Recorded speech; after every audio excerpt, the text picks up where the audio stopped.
안녕하십니까. 국민 여러분, 이렇게 부재자 투표가 지난 이후에 이렇게 TV 토론을 하게 되어서 다행입니다만은 여러 가지로 참 유감스럽게 생각합니다.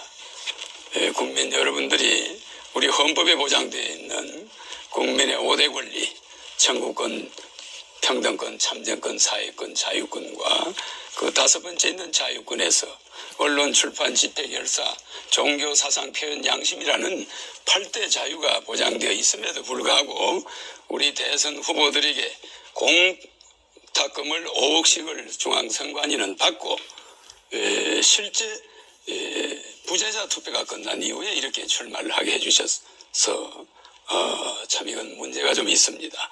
그러나 저는 박정희 대통령의 정책 보좌역을 하면서 새마을운동과 반도체 산업 방통대를 만들고 우리나라 경제가 68불에서 17,000불이 되게 하는데 기여한 장본인입니다. 그러나 지금은 세계 경제가 이렇게 어려운데 우리나라 경제가 11위가 되었는데도 우리 국민의 생활은 세계 151위에 머물고 있습니다.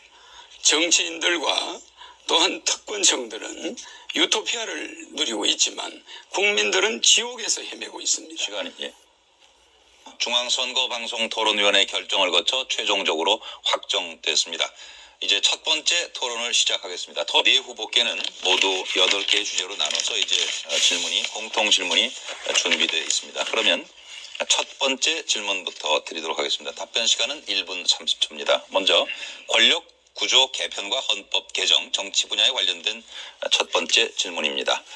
최근 권력 구조 개편과 관련하여 다양한 방안이 제기되고 있습니다. 4년 중임 대통령제, 내각 책임제, 이원 집정부제 등이 그것인데요. 각 후보자께서는 우리나라에 적합한 제도가 무엇이라고 생각하시는지 말씀해 주시기 바랍니다. 답변은 허경영 후보부터 1분 30초간 해주십시오.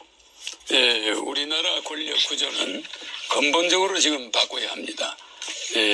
헌법 66조의 대통령의 권한은 직무 규정은 대통령은 우리나라 원수로서의 국가의 원수로서의 대법원장과 또한 대법원장과 헌재소장과 국회의장을 임명하는 자리에 있고 또 한편으로는 국가의 수반으로서 국무총리와 장관과 각 공기업의 사장을 임명하는 자리에 있습니다.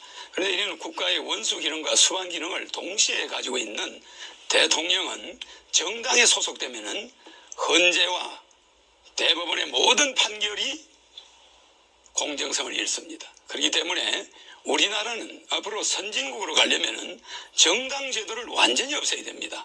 한나라당 하면 경상도, 민주당 하면 전라도, 대통합당 하면 전라도, 이런 등식을 가지고 국민을 나누고 선거 때만 되면 공적 자금을 낭비하고 국세를 낭비하고 이러한 정치 제도를 가지고 국회의원들은 파당을 지어서 국회에서 싸우고 이런 걸 어린이들에게 보여주는 정치 제도는 세계에서 이제 우리나라부터 없애야 됩니다.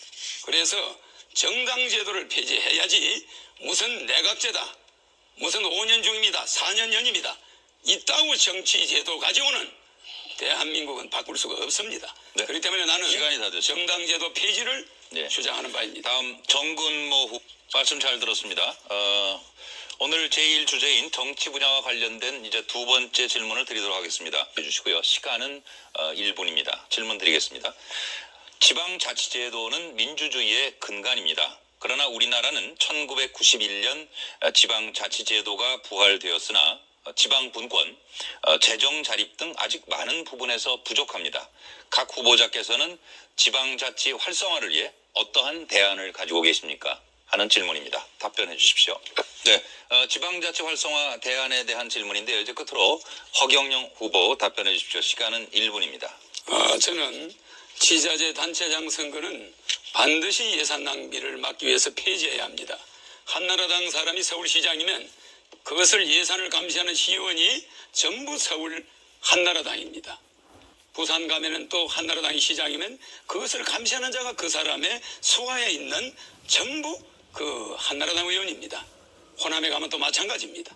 그래서 지자체 단체장 선거는 대통령이 반드시 임명하고 그 예산은 각 지자체 의원들이 감시해야 합니다. 그래서 지자체 단체장 선거는 폐지하며 지자체 의원의 보수는 폐지해야 합니다. 그 보수를 전략하면은 한 사람당 7천만 원씩 4천여 명의 보수를 전략하고 국회의원을 100명으로 줄이고 무보수로 해야만 국가 예산이 15조 원 정도 전략됩니다. 그뿐이 아닙니다. 소각장 하나를 예를 들면 서울 시내 전체 소각장은 폐지해야 합니다.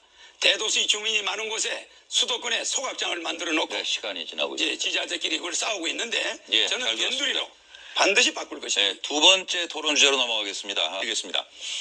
남북 경제협력과 문화교류 등 이 북한과의 교류가 빈번해지면서 통일에 대한 국민의 기대가 높아지고 있습니다. 그러나 한편으로는 북한 핵 문제, 또 대량 살상 무기 개발 및 수출 등을 언급하면서 긴장감을 늦추지 말아야 한다는 주장도 있습니다. 이러한 상황에서 각 후보들이 생각하는 북핵 문제 해결을 위한 방안을 말씀해 주시기 바랍니다. 북핵 문제 해결 방안에 관한 질문입니다. 이제 허경영 후보가 답변해 주십시오. 예, 저는 남북의 항구적인 평화를 위해서 미국에 있는 유엔 본부를 판문점으로 옮겨오자 합니다. 저는 미국의 부시 대통령이 2001년도 저를 초청해서 한국의 3,000명의 정치인 중에 저 혼자만이 가서 부시 대통령을 만났었습니다. 만나서 미국이 요구하는 CVID, 컴플리티 아주 완벽하게 베리파이버리 검증이 가능하게 일리버저버리 되돌릴 수 없게 디스멘틀 폐기하라. 이 CVID를 북한에 제시했습니다. 그런데 북한은 이것을 느슨하게 FVID, 풀리, 충분히 그 다음에 충분히로 바꿔버렸습니다. 그러니까 핵발전소는 그대로 두겠다. 일부 좀 유보해달라. 이런 식으로 하고 있습니다. 그러나 저는 유엔 본부를 판문점에 갖다 놓으면 굳이 핵 문제를 가지고 우리가 북한과 대처할 필요도 없고 그 문제는 미국과 함께 순조롭게 해결될 걸로 봅니다.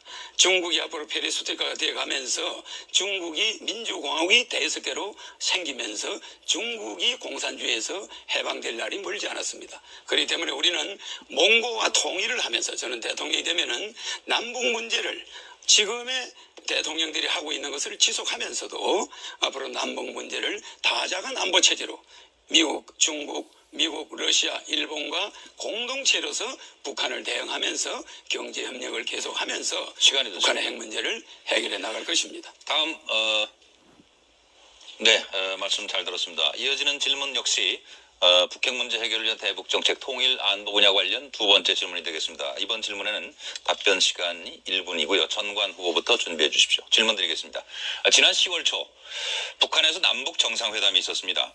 여기서 남북 관계 발전과 평화 번영을 위한 선언을 했고 이 선언문에는 전문과 10개 항의 합의사항이 담겨져 있습니다. 그런데 합의사항의 대부분은 다음 정부 이후에도 계속 진행되어야 할 내용들이 많습니다.